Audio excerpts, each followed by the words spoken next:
Տեսեք, ես կողմ եմ, որ պատգամավորները հաճախ եւ կարելի ասել անդադար շփվեն ընտրողների հետ, բայց ես չեմ սիրում նաեւ անարդարություն։ Բայց ես նաեւ գիտեմ, որ ցավոք սրտի մեր հետ խորհրդային հասարակությունը սիրում է անարդարություն եւ ցանկացած այս անցք բան օգտագործումա։ Ես չեմ ուզում, որ մենք մեկը չարչարվում է, գալիս է հանդիպման, մյուսը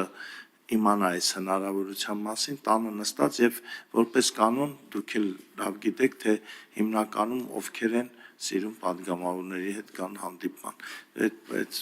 տեսա կապով հանդիպումներն են սարքենք, դուք պատկերացնում եք ինչ շարժ մենք կունենանք։ Ես ուղղակի առաջարկում եմ, մենք գրենք, որ այս դեպքում պարտադիր պետք է ներկայացվի թուղթ, որ ինքը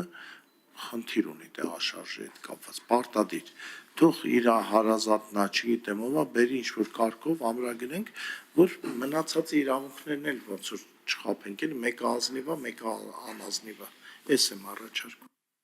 Շնորհակալություն, պարոն Նազարյան։ Տեսեք, փորձը սովորաբար ցույց է տալիս, որ падգամավորի հետ հանդիպել մարդիկ գերադասում են ֆիզիկապես, այսինքն այդ հնարավորությունը իրենք չեն կորցնում։ Եթե կա նման հնարավորություն, նախընտրում են միշտ ֆիզիկապես ներկա գտնվելու, տեսնելու падգամավորին։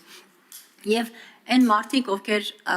չեն իսկապես ֆիզիկապես չեն կարողանում, իրենք են հիմնականում խնդրում, որ կարողանան այդ իմ փորձը համենայն դեպս դա է ցույց տալիս, բայց կարգով, որ ես նշեցի, որը վերաբերում էր հանձնաժողովի կողմից,